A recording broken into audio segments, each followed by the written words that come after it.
I want to thank you all for joining us today on the campus of San Francisco State University. San Francisco State maintains a very proud history of our commitment to social justice and opposition to oppression and marginalization, which lives on through the work, scholarship, and community engagement of our students, faculty, staff, and alumni. In that spirit, it is my pleasure to welcome California's Attorney General Xavier Becerra and other guests. I want to thank Attorney General Becerra for the work he is doing on behalf of California's students and taxpayers. Attorney General.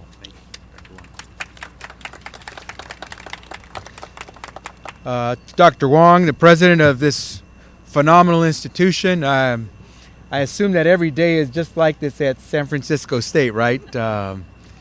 Who would not want to apply to a place like this? And actually, I'm going to get to my remarks, but when I say who would not want to apply to go to college to a place like this, it actually has relevance because this is a brick and mortar institution.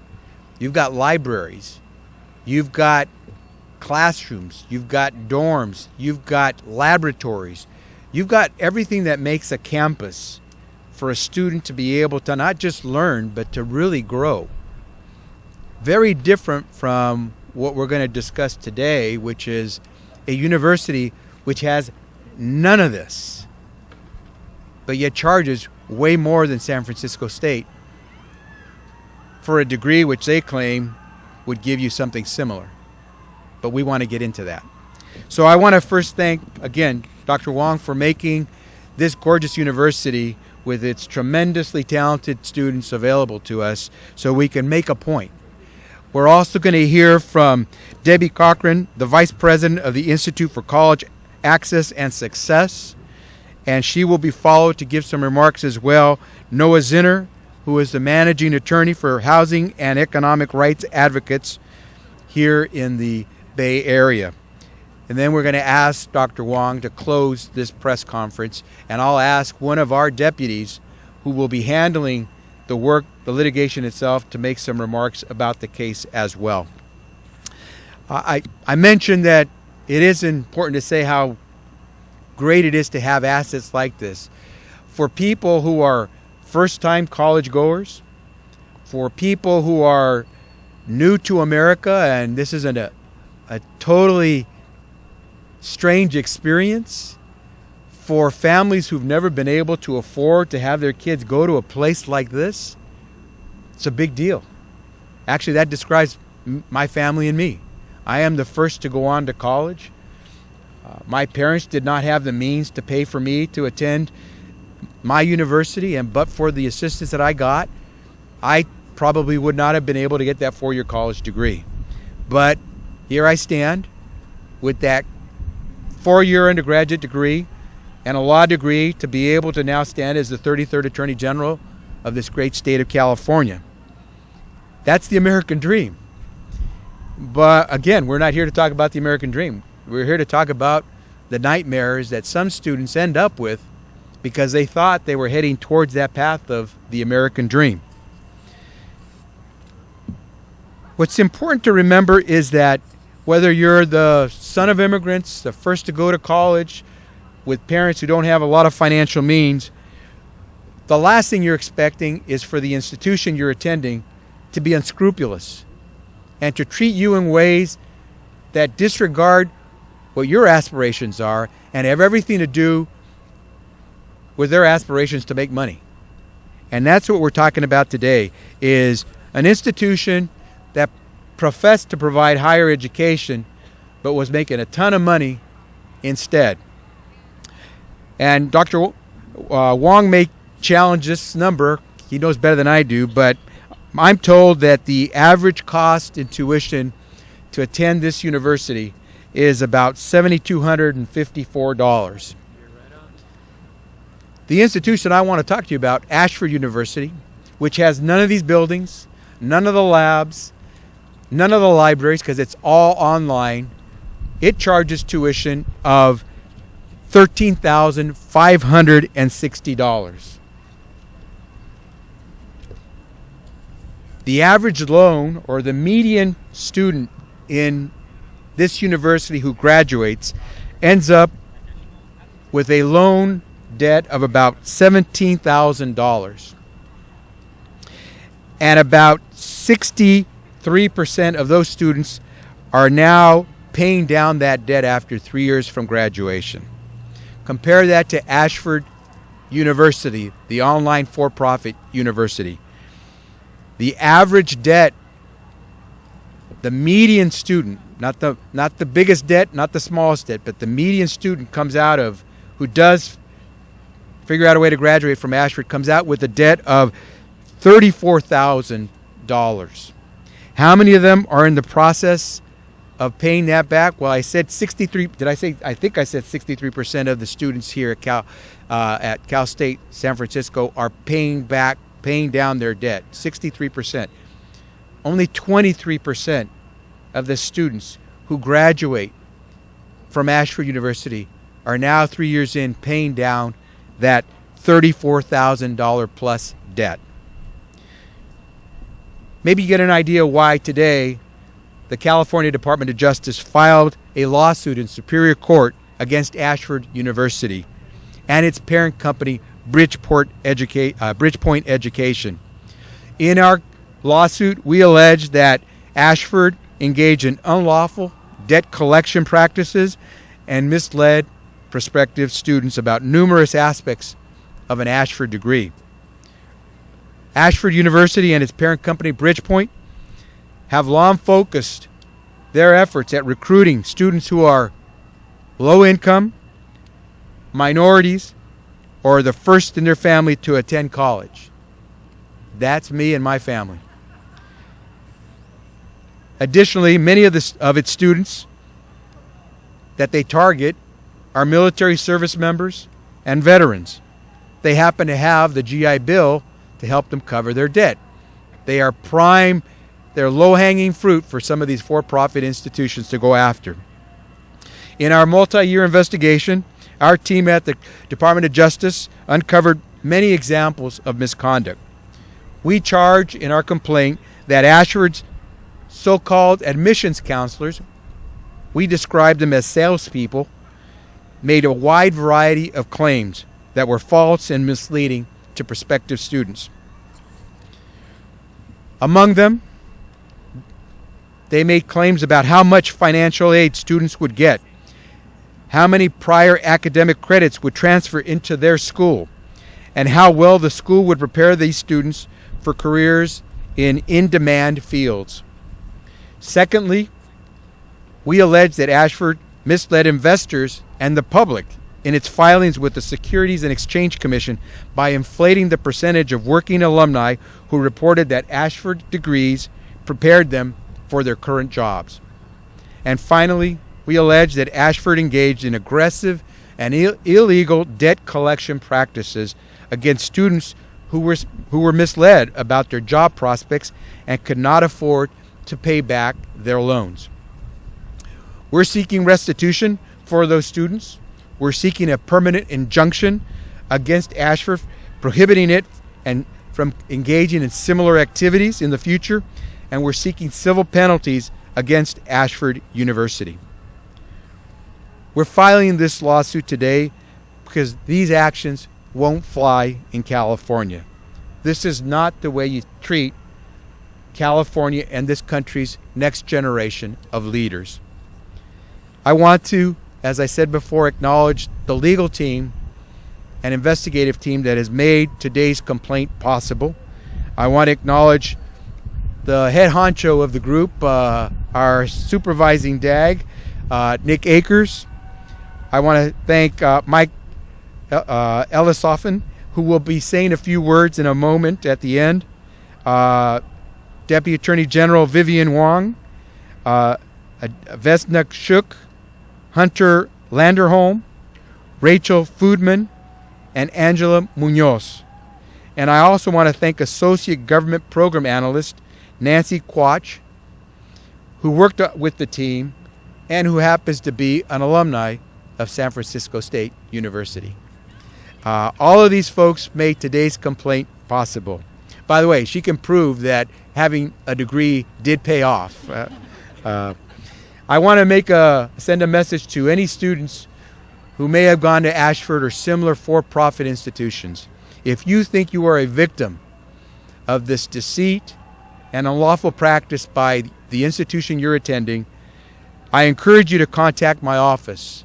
A phone number where you can contact us is area code 916-210-6276.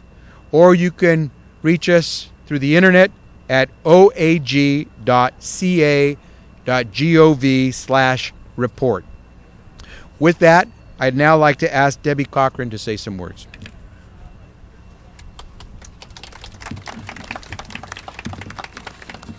Thank you so much.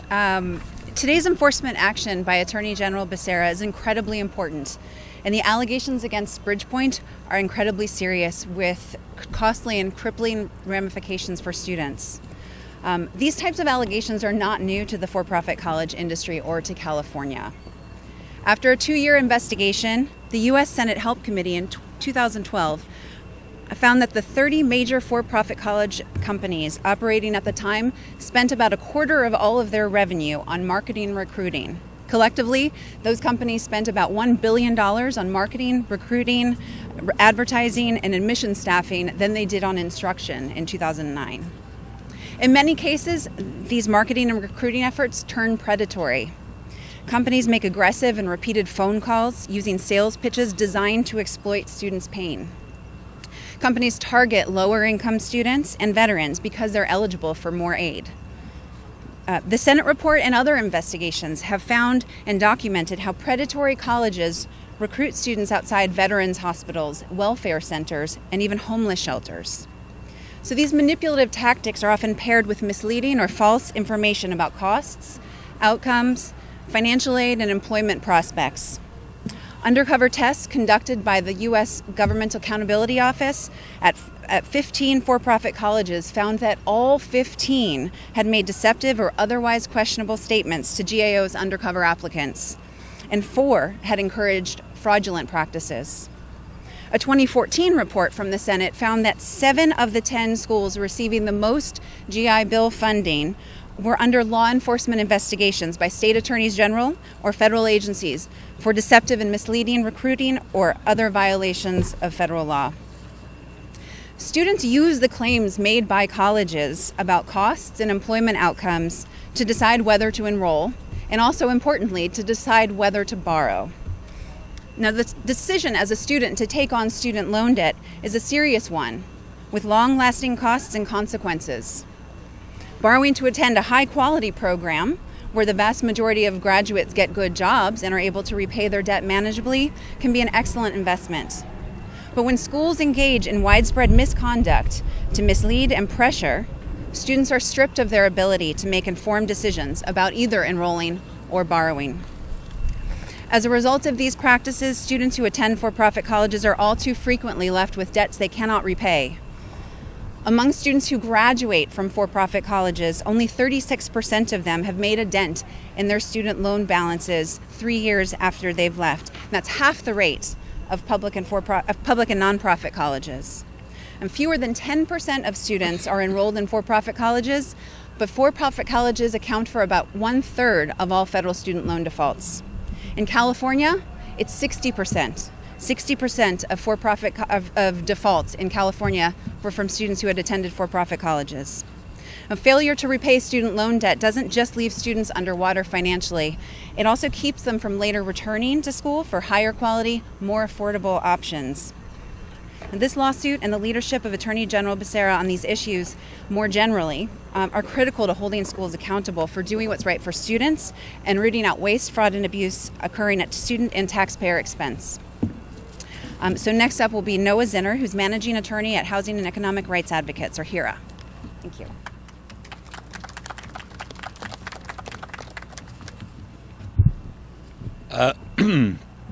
I'm a lawyer with Housing and Economic Rights Advocates. We're a statewide economic justice organization based out of Oakland. We give free legal representation, counseling, and advice to low and moderate income Californians on a wide range of issues, including dealing with unmanageable student loan debt. In the last few years in particular, we've been inundated with calls from students buried under student loan debt from predatory for-profit schools. These students are, more often than not, those who are most vulnerable and least able to recover from the financial disaster that these schools create. Many are the first in their family to pursue higher education and leave these predatory schools with a valueless education and so much debt that they can't afford to continue at a legitimate school. Students who attended these predatory schools tell us amazingly similar stories about their experiences there. They were tricked into enrolling by salespeople who were effectively paid to lie. They were lied to about the cost of the school and how they could pay for it, about being able to transfer their credits, and about being able to be certified in their field after they completed their program. They were sold on false promises and stuck with a lifetime of debt. Our education system is supposed to inspire our students' dreams. These predatory for-profit schools crush them. The Attorney General's office has been a crucial ally to California students and their advocates. The AG's office was at the forefront of stopping the abusive practices of the for-profit Corinthian College Corporation several years ago. To no one's disappointment, Corinthian closed its California campuses and went bankrupt in 2015. However, what stood out most to student advocates like me has been the AG's office's continued resilience and attention to the issues the students from this school still face. Though the coverage of the Corinthian College disaster has moved on, the AG's office thankfully has not. The Attorney General's action against Corinthian played a huge role in letting former students know that their school had failed them, that they were not to blame for their school's failures, and that they had the right to challenge their debts from school. After Corinthian shut down, AG Becerra's office has continued to show leadership by pressing the Department of Education to forgive federal debt for students defrauded by Corinthian, and by pushing private companies demanding payment from former Corinthian students to stop collection of these debts and forgive them. The importance of this leadership from the state of California and its Attorney General has never been greater. Under the Obama administration, in the face of overwhelming evidence that these schools operated in no one's interest but their investors and shareholders, the Department of Education finally began to take steps to limit the harm caused by predatory for-profit schools and to provide debt relief to students harmed by them. Just last year, I sat on a Department of Education rulemaking committee in Washington, D.C., along with the California Attorney General's office and a number of other stakeholders, including students, representatives of public and private nonprofit schools, student loan lenders and servicers, and representatives from the for-profit school industry itself. To a person, we agreed that students who had been targeted and abused by predatory schools should be entitled to debt relief from the Department of Education. As a result of this rulemaking, the Department of Education enacted rules that would give students a pathway to relief. The Trump administration's Department of Education, unsurprisingly, has done a complete about-face on this progress. Trump's department immediately stopped giving debt relief to students harmed by predatory for-profits, reversed rules that would curb some of the most egregious abuses, and appointed predatory for-profit school executives, including a top executive from Ashford and Bridgepoint, to the highest levels of the department. This administration works for corporate profits, not for students or taxpayers. Attorney General Becerra's office has sued the department to get it to rein in predatory for-profit school abuses and to do its job by enforcing the rules it just enacted. Regardless of outcome, we will continue to look to the AG's office to show leadership and to stand for California students. At this point, I will turn it back to Dr. Wong. Comments.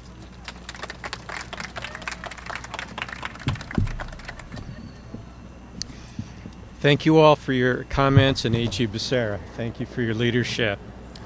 This announcement today underscores the importance of access to public higher education for all Californians and the role of universities like San Francisco State in providing an affordable and high-quality education. The public universities of California are great alternatives to for-profit colleges, and we are truly here to support students. The proof is in our affordable tuition and increasing graduation rates. We are committed to helping our students graduate and begin great careers, and our support does not end on graduation day. Therefore, students, not profits, are our priority at San Francisco State and throughout the California public university system.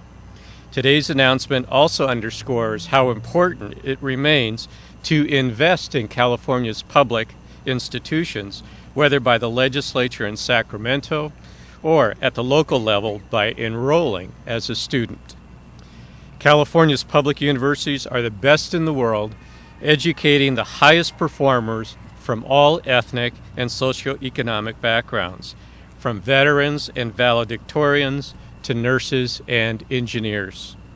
San Francisco State University and the CSU provide a superb return on investment, consistently serving the taxpayers as the catalyst that drives our innovative economy.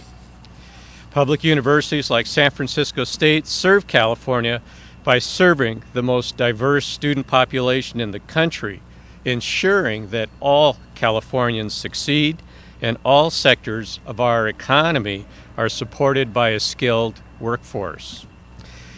At San Francisco State, nearly 80% of our students are students of color.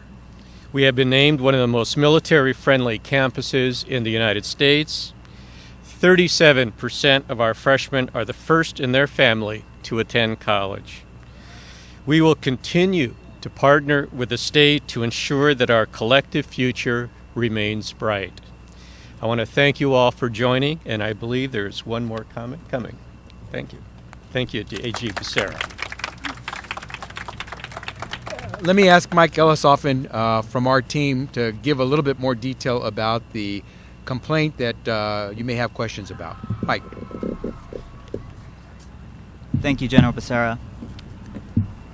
As Attorney General has stated, today we filed a complaint that was the result of a multi-year investigation by our office. The investigation was the product of the hard work of the many individuals behind me that Attorney General has already recognized, as well as a number of other attorneys and staff in our office. We want to thank them for their hard work and their continued efforts here. Through this investigation, we have discovered potential violations of numerous California consumer protection statutes. Those include the Unfair Competition Law, the False Advertising Law, our Consumer Legal Remedies Act, as well as the Rosenthal Fair Debt Collection Practices Act.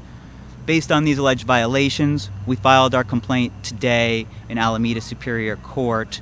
The complaint was filed against Ashford University as well as its parent company, Bridgepoint Education, which is based in San Diego. Through this complaint, we are seeking a permanent injunction to prevent future wrongdoing. We are also seeking restitution for victims as well as civil penalties for the violations. As described in this complaint that we filed, our investigation has revealed that Bridgepoint Education approximately 12 years ago purchased a small school in the small town of Clinton, Iowa, and it was a nonprofit school at the time.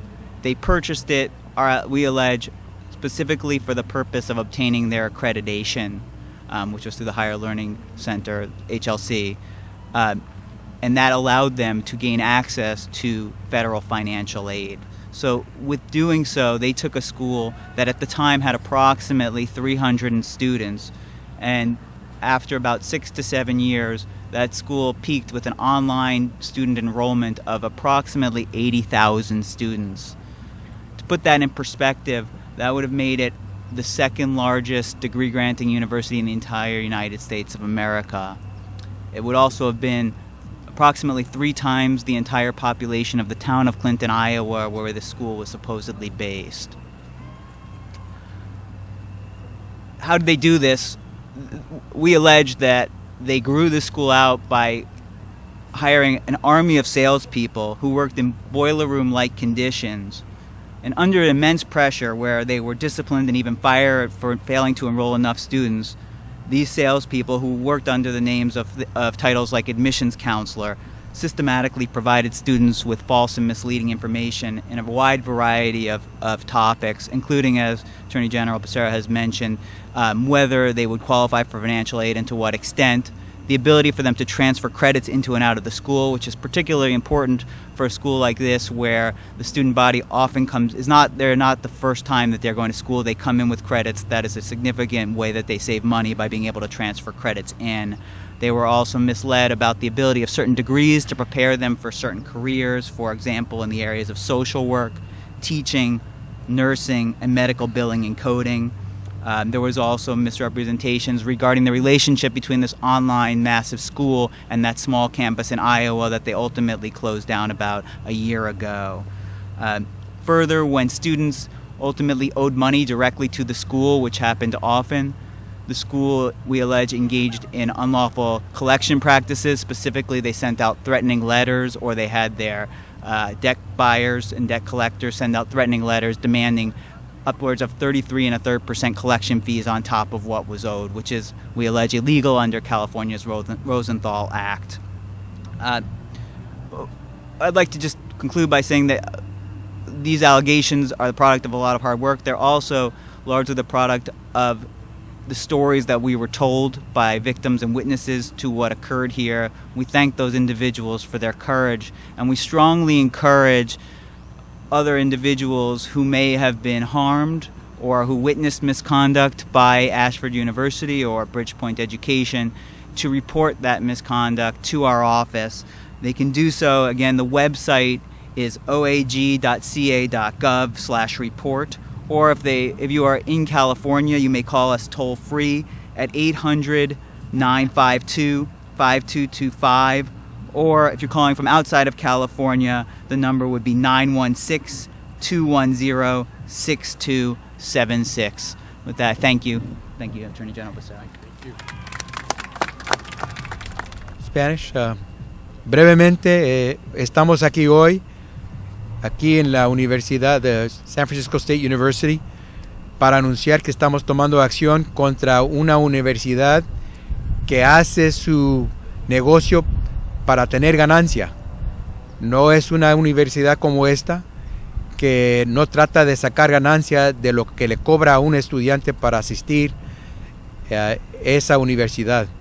Y desafortunadamente lo que hemos descubrido con nuestra investigación es que esta institución, Ashford University, ha estado usando prácticas ilegales y que han dejado engañados a muchos de los estudiantes para poder solicitarlos y hacerlos entregar solicitud para estudios en la Ashford University.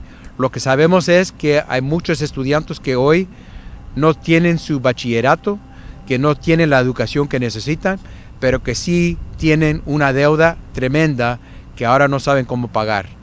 Y es importante que sepa el mundo de que esta clase de institución no tiene lugar aquí en California, y que cualquier persona que se cree víctima de esta clase de abuso, donde ahora tiene una deuda tremenda y no tiene la educación que esperaba, que se pueden poner en contacto con nuestras oficinas del Departamento de Justicia de California para asistencia si necesitan. Muchísimas gracias. Thank you. Thanks very much.